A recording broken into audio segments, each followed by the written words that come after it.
Welcome to Surrogate Church. We are actually at episode 7, and today I'm really going to start to look at change and the process of change. As usual, I have Mary, my surrogate, as a guest, but I'm also bringing my soon-to-be ex-husband, Lee, to the couch. One of Bobby's workers, actually, while we were waiting, said, "What, you had to bring him to Paradise Studio to break up with him?" No. We've been in this process of change for a long time now. And so he is here because he has been with me for practically my whole adult life. We've been together over 30 years. And I've decided to read a piece that takes me back to a time when Lee and I first met. We were in college and we did a workshop together on change. And that particular workshop really set a foundation for, one, my relationship with Mary Magdalene as a guide, but also it began to bring me into focus as to part of my life purpose. And now that we have children in their 20s and I watch their struggle with trying to figure out what they're meant to do in the world and how to do it, it is such a vulnerable time of life, and I can honestly say that I feel very blessed to have navigated that time with Lee. So, changing woman. Judith was one of my greatest teachers, an anthropologist, a writer, a filmmaker, a mother, a woman like no other. I loved her immediately. Creative play in the arts. That was the name of the course I took with her. We had to keep a log for the class. I was never sure what to write in it.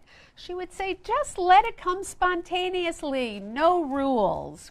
After reading my log, she started calling me a poet. That did not seem possible.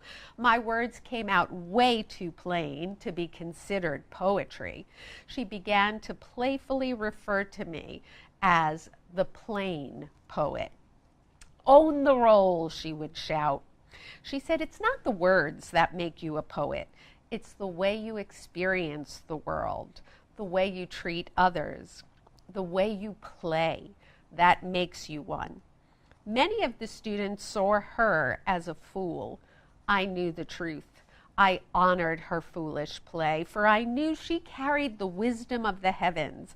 I saw it in her, and I allowed myself to follow her lead. After the course was done, I continued to study with her. I signed up for a summer workshop called Change. I made Lee take it with me. Each week, a group of 8 met in her apartment on the Upper West Side. She exposed us to rituals from different cultures revolving around change. She intuitively knew who in the group should be the subject of each ceremony. During the week of Native American traditions, I became the focus of the session. She read the story of Buffalo Woman, who was also known as Changing Woman. She pointed me out as Changing Woman. She said I held the power to change skins, as did Buffalo Woman. She said I was scared of this power. It lived in my throat, and it was through my voice that change could occur. She scolded, "You have the capacity to speak for many, to free the voices of the oppressed, but you do not. Your fear blocks you. We must free your voice." She told me to then lie down in the center of the circle. I was wearing a sundress. I turned to Lee and pleaded to him with my eyes to save me from this embarrassment. He laughed and gave me a nod to go on. I wanted to disappear. The group gathered around me. She gave them instruments. They played, they danced, they carried on around my body, around my throat. She chanted, "Remove the blocks, remove the rocks, remove the knots, remove the knife, clear the throat. Speak, speak, speak. Free the voice. Make sounds. Ah, louder, louder. Free the voice. I wanted to die. I wanted it to be over. I wanted them to go away. But it kept going on. The group started pulling things from my throat. Buffalo Woman was invoked. The Great Spirit was summoned. Release the scream. Scream to the rhythm of the instrument. Scream to the rhythm of the stomping feet. No way was I going to start screaming. She would not let me off the hook. Free the voice, break the chains, allow changing woman to speak, heal that voice. I heard Lee trying to coach me. Just speak already, say anything. It's okay. Words are meant to change. The more they pushed, the more silent I became. I was the rock in my throat, solid, unmoving, speechless. The group began to pray. Buffalo Woman, give her the strength to be fluid. Allow her to move through the blocks, to embrace who she is, to see beyond her eyes, to hear and become the music of change. Their prayer was my lullaby. I stopped fighting. I rested. I drifted deeper into the cradle of my inner garden. I slept. And there I found her waiting for me. Are you changing, woman? I asked. Yes, I am a changing woman. She was dressed in cloths of violet and indigo and white, young and beautiful and so gentle. Where are your buffalo skins? I asked. I'm not of that energy. What do you mean? I am of the Christ Center. Are you a saint? I am a Mary. Blessed Mother Mary? No, Mary Magdalene. Mary Magdalene, you are a changing woman? She then said, all mystical women are changing women. We must be in order to survive. My throat hurts. Your throat is being cleared. It is not the source of your power. It is a vehicle for your power to move through the world. Your true power lives in your third eye. Your eye has the capacity to see truth, to see God in others, to draw out light. You do not see the future. You see the potential of choices driven by love. Your mission is to let the world know what you see, to speak the words, this is how I see you. Listen with your eyes, but speak with your mouth. Write the words as you would speak them. I opened my eyes, I saw Lee. He bent down and whispered, you better start speaking. I smiled and put my hands over my eyes. Judith, in a very exaggerated way, put her hands over her eyes and then flipped them open, shouting, peekaboo! It just all seemed crazy. Judith kept shouting, peekaboo, peekaboo, peekaboo, until I shouted back, all right, I see you. Those are your words. Up on your feet, say your words. And so I did. I see you. Even though I felt like a fool, I said my words. When the class ended, Lee wanted to get a coffee. I just wanted to go home. As I rode the train back to Brooklyn that night, all I could think was, that was insanity. I couldn't let it really sink in. So instead, I let my self-critical thoughts take over. The words spoken in my mind, so mean, so haunting. You looked fat on that floor in the middle of the circle. You didn't really see Mary Magdalene. You were just avoiding what was going on. You sounded like such an idiot saying, I see you. Lee must hate you now for not going for coffee with him. Why did I sign up for this class? The block in my throat was released. There it was, loud and clear, screaming in my head. How can I say what I see when the wrath of my own critical thoughts torment me afterwards? I had to change. From that day on, I began the long process of battling the words of self-loathing. I fought them with accomplishments, with affirmations of goodness, with evidence of how I was loved, with chocolate, but that method just seemed to strengthen them. I fought them with Lee, with meditation, with therapy. And then one day I stopped fighting. I stepped back and I listened. I heard all the usual stuff. Stupid, fat, you're not funny. I listened with my eyes, and my fool appeared.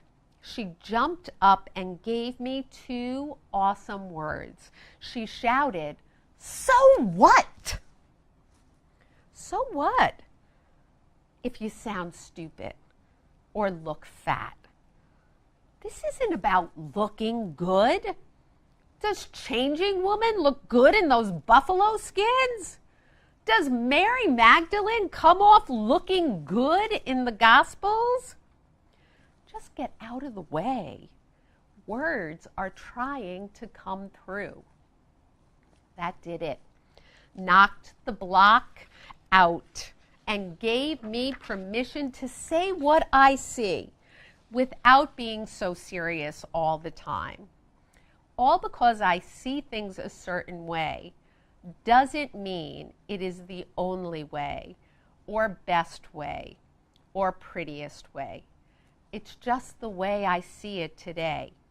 And maybe today I'm a fool. And so what if I am?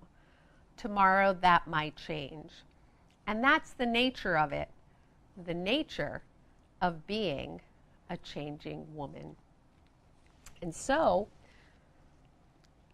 today, I might just be playing the fool because I intend to sit on the couch with Lee and with Mary and reminisce about the good.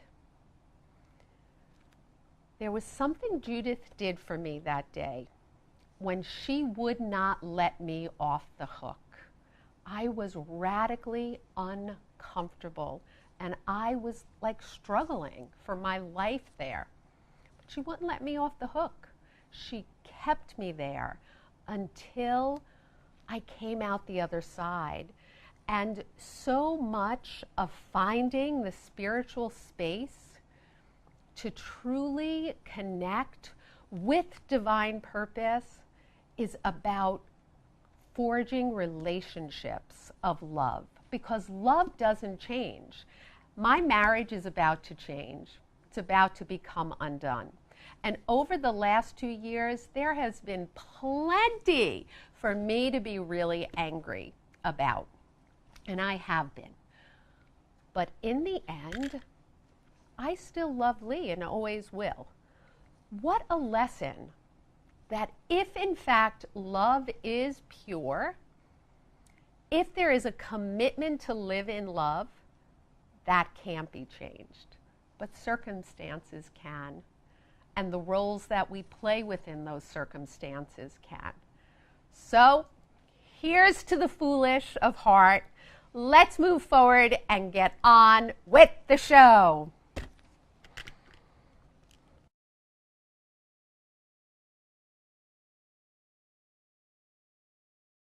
So here we are, Mary, with Uncle Lee, who was Dr. Lee, your social studies teacher, when you were at the school. Yeah. And now, just Lily. First words. I got the first words. She did. Yeah. Ugly. Okay. Ugly. So, from the second we started the process, Uncle Lee was so excited about you coming into the world. Sure. Aww. Yeah. Absolutely. How exciting. What a great opportunity. But I have to say, all I could think of when you were reading your piece was we were all adults. We were all adults, and I just see you on the floor going, Oh, cheating woman. looking horrified at life and just so Awful. upset about the whole thing. So uncomfortable. And of course, it was so funny for me. Well, you kept coaching. You were like, don't resist this or it's going to go on all night. Like, Right. you It was better. like birth, right? It was like the birthing of the 5 children. Number 5. Uncle Lee always says you were his favorite birth Totally, because totally. he got so to fun. watch Okay. instead of just coach me. Your mother and father hid in a corner. I was running around the room and playing on the wheelie chair and playing with the equipment and singing and dancing. So And your funny. your dad went to sleep. Your mother was really annoyed at him. My dad has to get his sleep. Right. He had a nap. Even on the birth of his child. But I was just in heaven that night. Me and Rosalie your mom had so much fun. It was, just such an utter joy. It was just pure joy. Like people talk about it was pure joy. That was pure joy that we were making this happen. That Mary It was making like it being happen. in a miracle. Totally. And it was totally. during the night we went to the hospital. It was like 7 p.m. and we were waiting for labor. And you just wait like for hours and hours. So Uncle Lee finds this like instruction manual from some equipment that had all these different languages it was translated in. So he just started to pretend to read all the different languages. Because every piece of equipment is wrapped in plastic, and Yeah. then they unwrap it. So all the orderlies came in, and I kept saying, "Let's guess this language," and I just started phonetically reading them the gibberish stuff, and they would just be like, and just run out. But So your mom funny. was dying. And again, it was such great comic relief in a time when there was so much stress. And honestly, I think that is the blessing of humor, is that it helps on those places in life where it is so stressful. If you could have someone who is funny, and definitely Uncle Lee sort of played the fool. We're talking about the fool today, right? The fool of Judith, the fool of life, but you were the fool in the process in a great way. Oh, the fool is such a key character. Right. I was also thinking of when we were in Judith's class, again, NYU graduate students, and she took us to Washington Square Park, and in her big, awkward mouth, she said in crowded Washington Square Park, "We're going to study fools today. Look, this park is full of fools." And people were looking at us.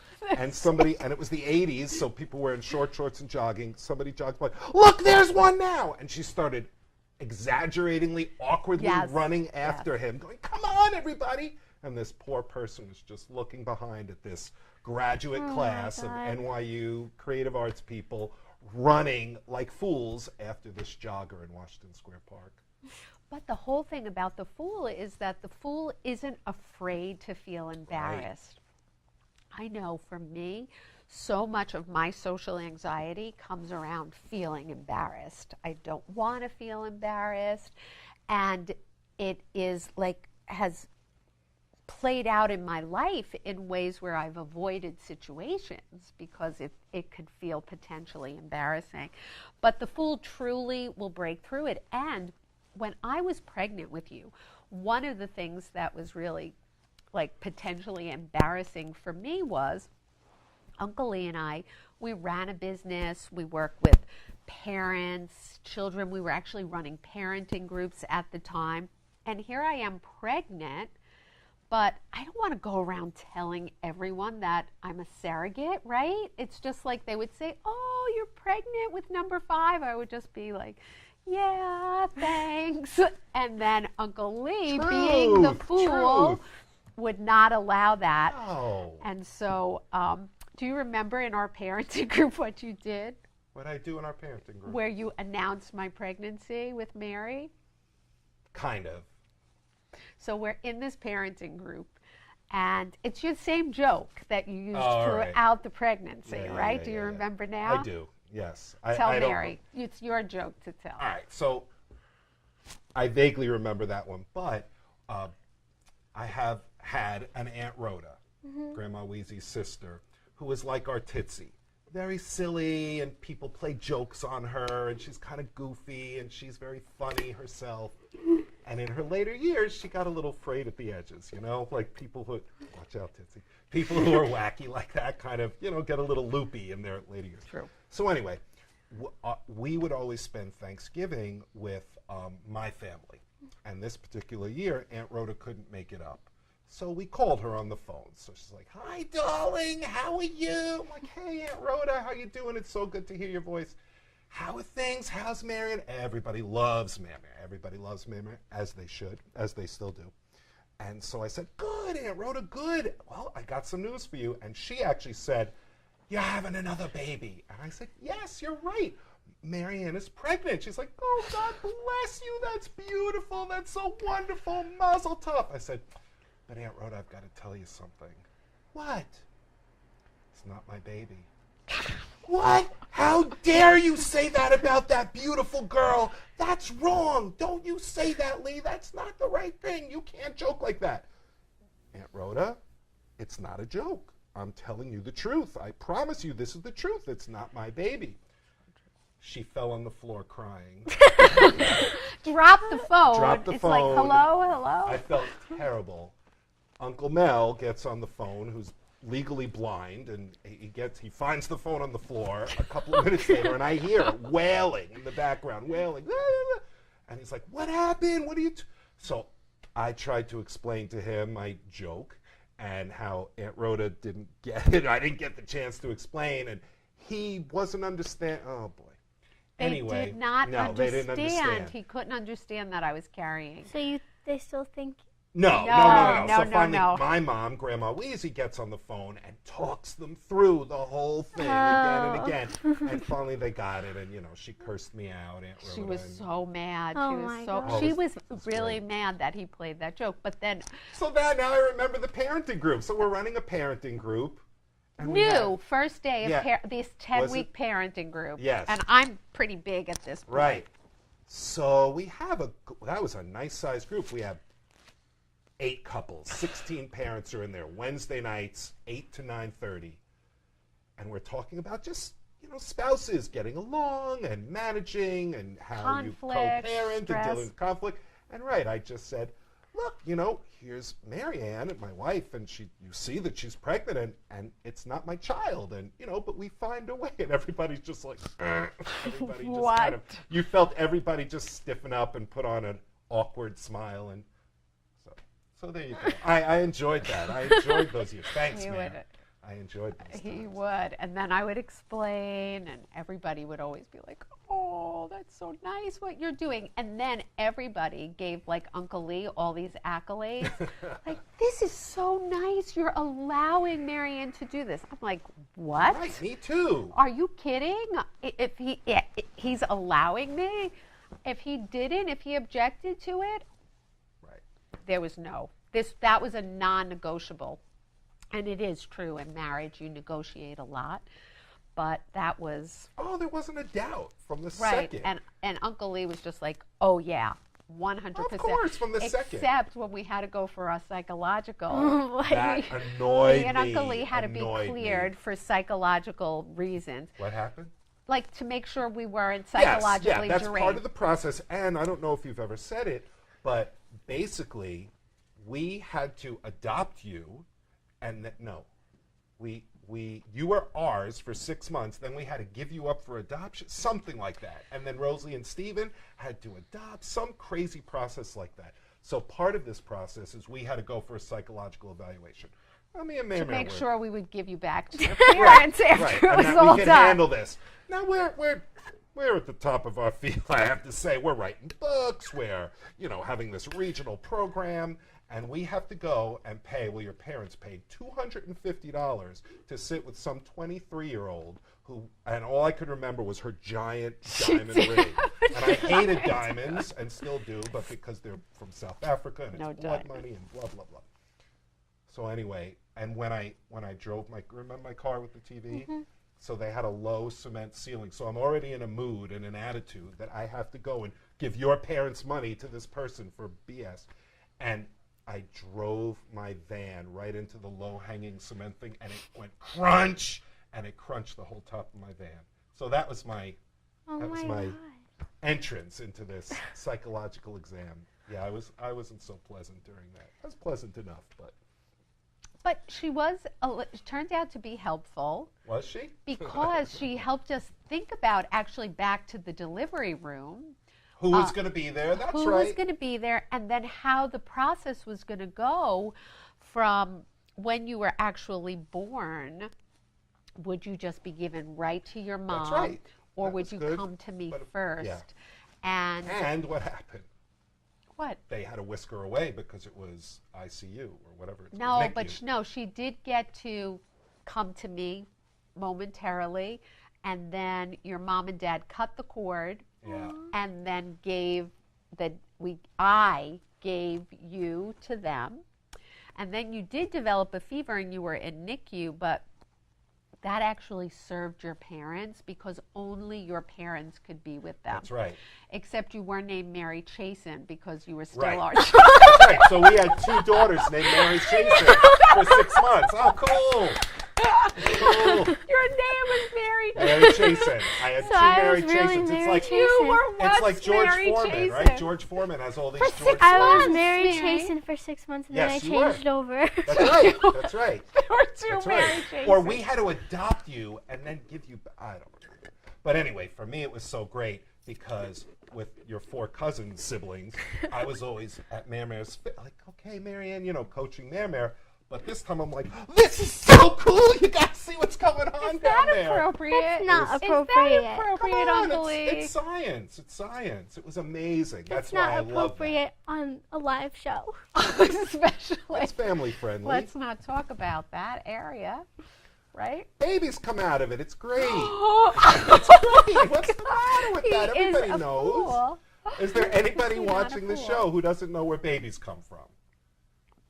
Probably not. So, all right. But not in all the gory details. Oh, it was great. It was just magnificent. It was miraculous because for me, too, it was different from my other births. I'm so sorry. We have gone down the birth channel with you. She doesn't care. But it was very different from my other births because the other births were just, I don't know, it was something like, oh my gosh, like this is one of my baby's about to be born who I'm going to have to take care of. And I don't know. With you, it was like, oh my gosh, I'm about to witness the miracle of birth. And I went right back to that moment where you were first implanted. Like I had the vision of that dot that was in, and it like sped. You know how you say when a life passes before your eyes? It like was speeding across my mind of just that dot growing into who was about to come. And then there you were, like, this is the miracle of birth. Also with you, Mare was on drugs and not with any of the other kids. I was time on for drugs. never already. did. Didn't want to though. I wanted to, but we never had time. But with you, I did. I had the epidural, so there wasn't pain either, which was also part of it, that I was able to enjoy this grand moment. Oh, maybe that's a big difference. Yeah.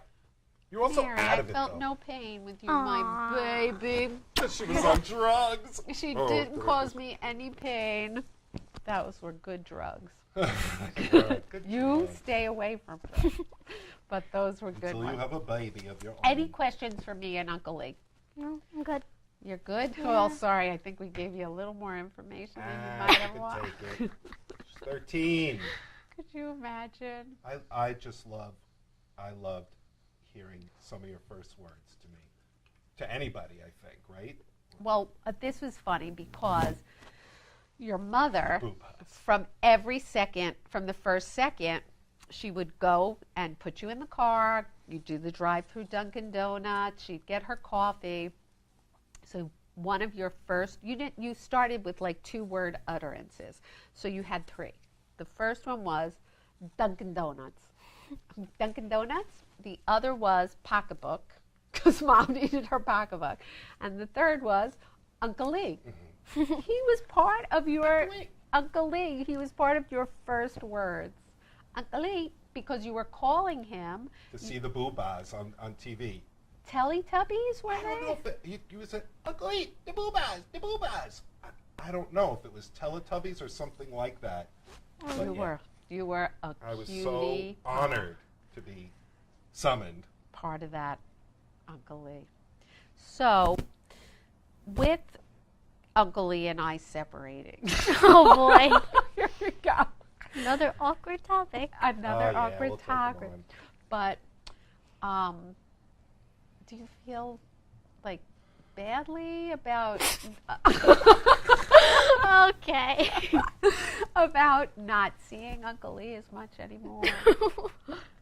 I don't know. I guess, yeah. Right? It's part of that unit that you came into the world with. Right. Yeah, it's also even with our kids. I mean, they're in college. There's a natural kind of Change. disbursement. Yeah. Right. But like I had said when I was reading that piece, and I have really come to know this, that this may be changing, but that initial, what is it, Lee? It's like all of us uniting to bring Mary forth Yes. was such a powerful love cement, right? Like it was such a powerful force. So simple. So No thought about it. Easy. so simple. Yes. Like, let's go to the beach. Yeah. It's a beautiful Let's day. do it. That part was so simple and it will be everlasting. So you've always got that. I want you to know that. I think, rightly, she's always got you. Oh yeah. 100%. All right. So do you want to go study? Yeah. Go All ahead. right. Go ahead, my darling. And it'll just be me and Uncle Lee on the couch.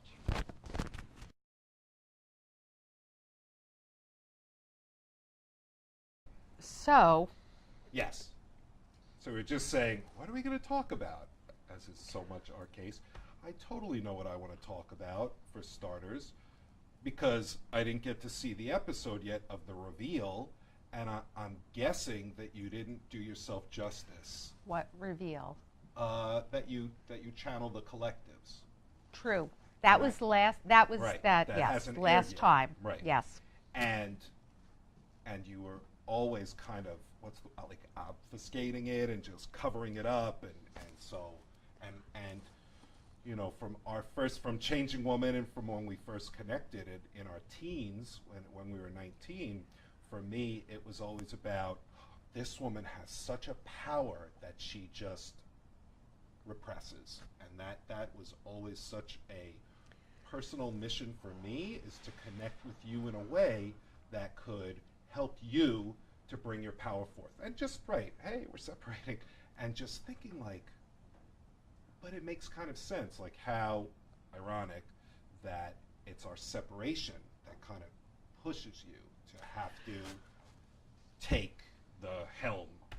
Well, it is true that it's certainly the separation that pushed me to even start Surrogate Church, to start this form of getting the word out there, because I think for me it's like, if the defining role of my life for so long was mother, which will continue to be mother, and partner with you, to lose that role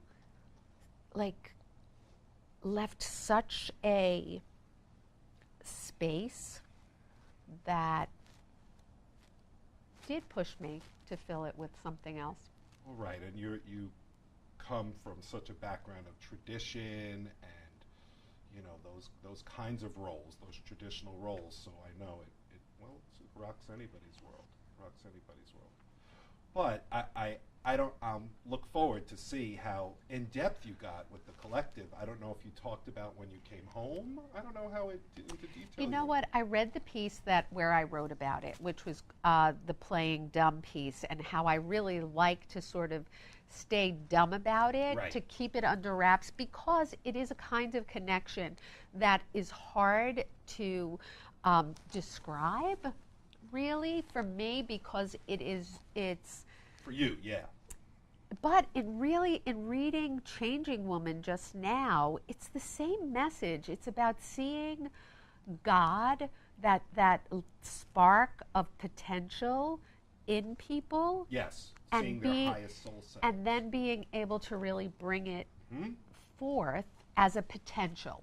Yes. This is a potential, Right. and that's, I guess, how I brought it out. But I don't know what you're thinking about when you say, did I put it about the day I came home? Well, the day you came home from work. You came Okay. home from work. Did you talk about that? I didn't. No, So I was at Pedersen Craig. right, where they We- were doing Celestine Prophecy Right. workshops during Yes. lunch. Yes. So you came home and you said, oh my God, and everybody always knew that you had this power and that you kind of kept a lid on it. There was always an intuition about your abilities. But, nobody, well, your mom really kind of had the forefront with her palm reading and her messages and all. So you kind of kept a lid on it. But this day you came home, you were pregnant with Sage? Were you? Yes. You were. You Yes. were pregnant with Sage. My good and boy. you said, oh my gosh, we were doing the exercise today, and you had a woman something. You put your hand on her shoulder, you had an object in your Yes, hand, yes. and you said you started just speaking from her uncle or something and giving her all this information, and the woman was shocked, and it was all so right on the money. And then you said that you heard this voice, or however it goes, that the messages you were getting were from the seventh ray of love and wisdom from the Christ center of consciousness. Right. And we had never heard of that before, but sure enough, we looked it up, and it was a whole thing. And that was like, wow, how exciting. And we would then, and you would go into whatever you want to call it, a trance, whatever it's called, where you didn't remember back then of what would happen for the hour. And it would be very much that you were, right, different entities. There were the collective. You talked about the collective, right? Totally. The group of the philosopher and the healer and the light worker, all these different entities that would come through. And it was magnificent. And I want to say publicly, they would get mad at you. They would get annoyed with you because they would say, the channel needs to own her relationship with us. The channel needs to speak up. The channel needs to put the word out there. 25 years ago, 20 years ago. And you weren't ready. You weren't ready. But the beauty of divine guidance, and I'm really coming to this even as I'm making connections reading this manuscript out loud, is they work with where you're at. Sure. And the fact that, nope, I am not comfortable being a channel. I don't want to be. I don't like it. I don't like this idea of giving over your body to other forms of information. That they adapted to that and then Sure. gave me the directive of, okay, you are to find sacred in the mundane. Yeah. You are to be here, which ultimately, and I really think it's part of my choice of you as a partner, is that's my real work in this lifetime. Oh, yeah. Is to be on this earth, in this body, in relationships as a human who is Pulling it being as spiritually connected as possible. Yeah. And I say to my Mary how she was sort of my anchor for the show. I think for a big part of my life you were my anchor, because you're very grounded and you're very earth-based and you can be very solid that way. And I guess that is part of, like, the anchor gets lifted in the marriage coming undone, and it's now navigating and sailing these new waters. But I do feel like change is good, and being more present with the fullness of who we both are. Yes. I think that's the opportunity, because a lot of times marriage can sort of limit how much of self you can fully express. Mm-hmm. And I just think that's natural in any partnership, because you're always adapting. Yes. Right? And we just said a couple of months ago in the car, and I mean, you know this, I'll say it, that I'm always be devoted to you and your well-being and your empowerment and who you are. Besides the fact that we have 4 special humans together that exist in this world that we co-created.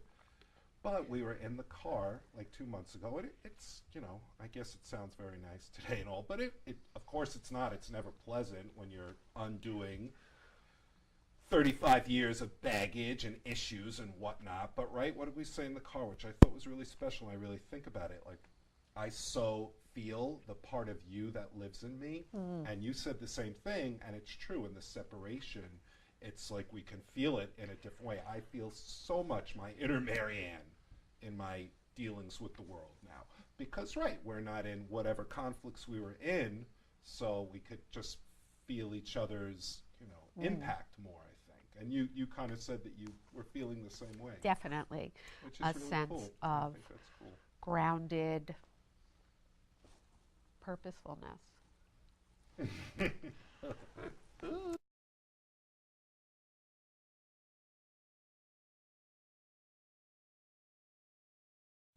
We're going to close the show today with a piece called The Back Door that I wrote during that first trimester of pregnancy with Mary.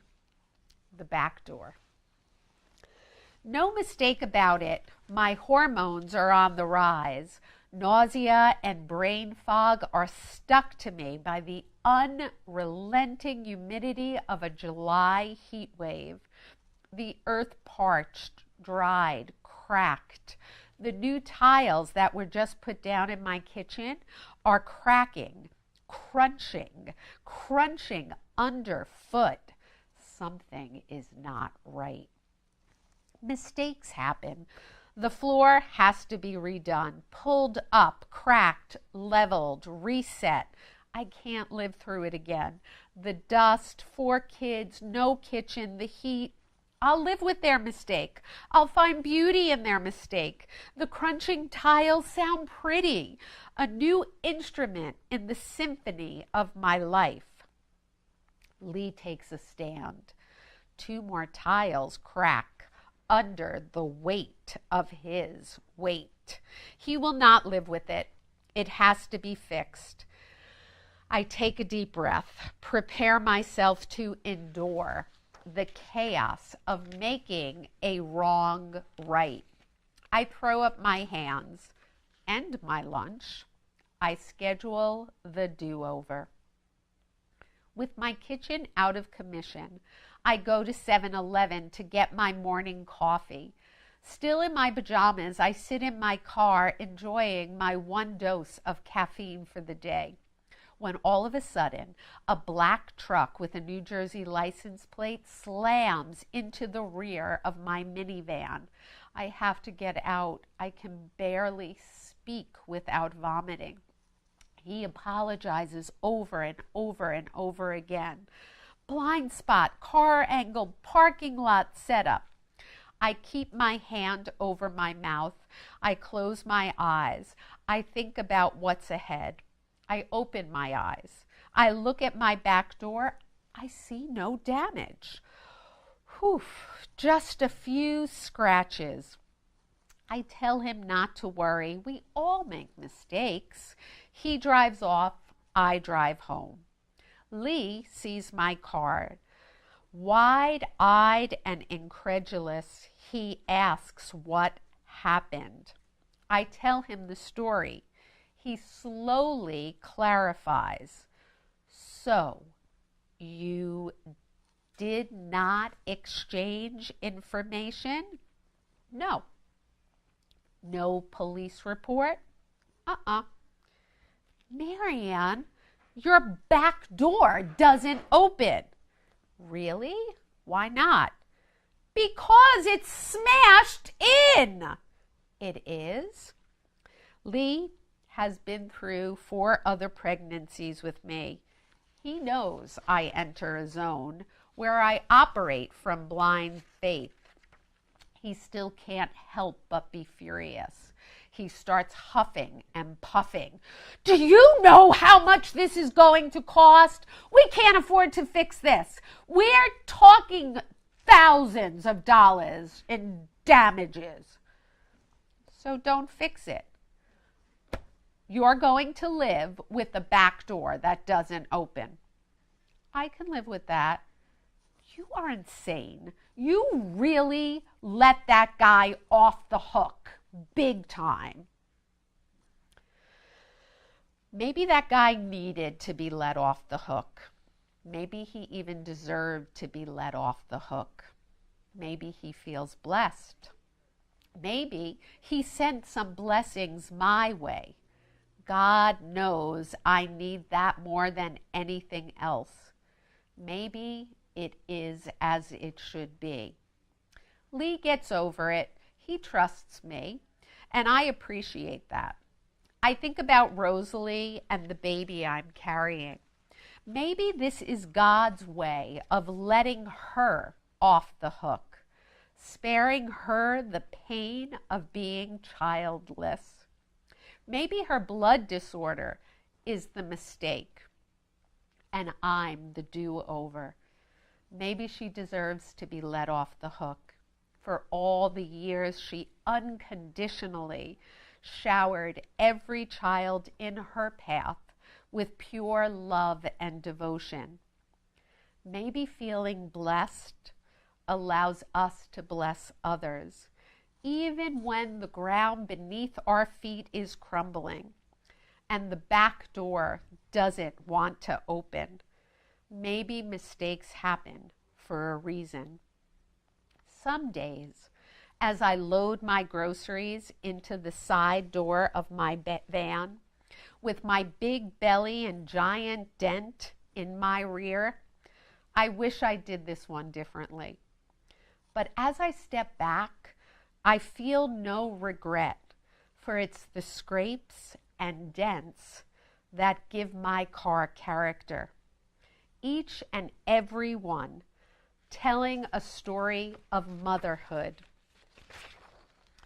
On those days, I take my minivan through the car wash, shine up the imperfections, and move on with nothing to hide. No mistake about it. And so, as we close, I think again about this idea of when to be let off the hook and when not to be. And when a marriage comes undone, actually, right, when 2 people get married, it's sort of like you are hooked. When it comes undone, there is a choice, I think, that we make. Pain is there inevitably.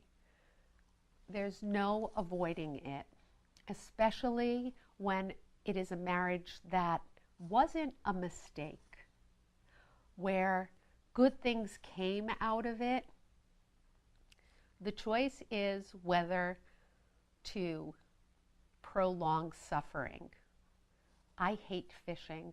I cannot bear the look of a fish on a hook struggling. I will always throw a fish back in the water so it can have its freedom, so it can go to where it needs to go.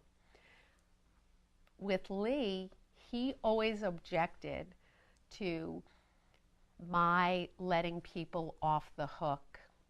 And I understand it. I do. But the distinction is I cannot tolerate people suffering 1 minute longer than they need to. But I do understand that sometimes we need to be really uncomfortable and experience the pain. So, I think I was let off the hook too. and I feel like I'm back in the water and I'm swimming. And where we get to next, I'm not sure, but I am grateful for the journey. I'm so grateful that Lee and Mary and I got to sit together on this couch today. And I'm actually grateful that Lee knew that he would sit on this couch and I would just hold him in the same respect that I've held him throughout our marriage. It's funny because when people heard Lee was coming on my show, they're like, oh my gosh, are you going to say anything? What are you going to do? I'm like, nothing other than be me and Lee, because we're trying to move on, both trying to move on. So have a great week. Notice where you need to stay on that hook a little longer and where you need to let yourself off the hook or someone else, and may it be with great blessings and joy. Thank you.